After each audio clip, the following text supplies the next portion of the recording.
And today, State Senate Senator Nikki Antonio of Lakewood reintroduced the Ohio Fairness Act for the 6th time in 10 years. That legislation has bipartisan support and aims to prohibit discrimination of LGBTQ individuals in Ohio. I'd like to suggest that we send a strong message to our new Zoom economy and future transplants by passing the Fairness Act and sending that strong message that Ohio is open for business.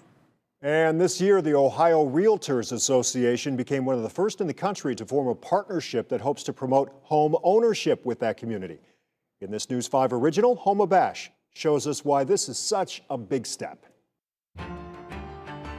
We all know house hunting and home buying is a long, complicated process.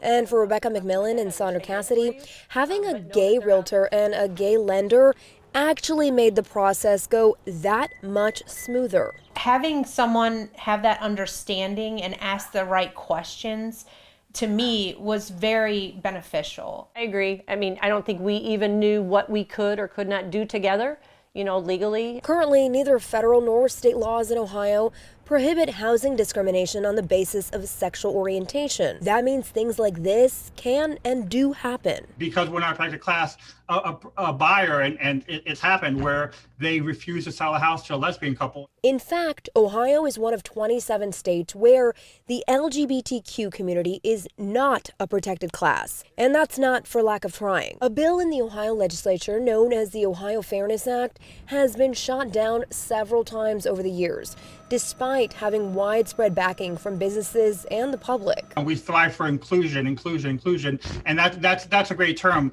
But there's times I don't want inclusion. I don't want to be a checkbox. I want to be welcomed. It's why Ohio Realtors recently partnered with the National LGBTQ Real Estate Alliance on a memorandum of understanding. It's just about awareness, and the more we understand each other, the better we can get along. So we're going to continue to work hard. The goal is to get the 35,000 realtors in the association across the state to always take a stand when they come across unfair housing practices dealing with race, gender, sexual orientation, or anything like that, even if it means walking away from a paycheck. The buyer or the seller of the home can say that, but then the agent should then push back and say, I cannot allow you to do that.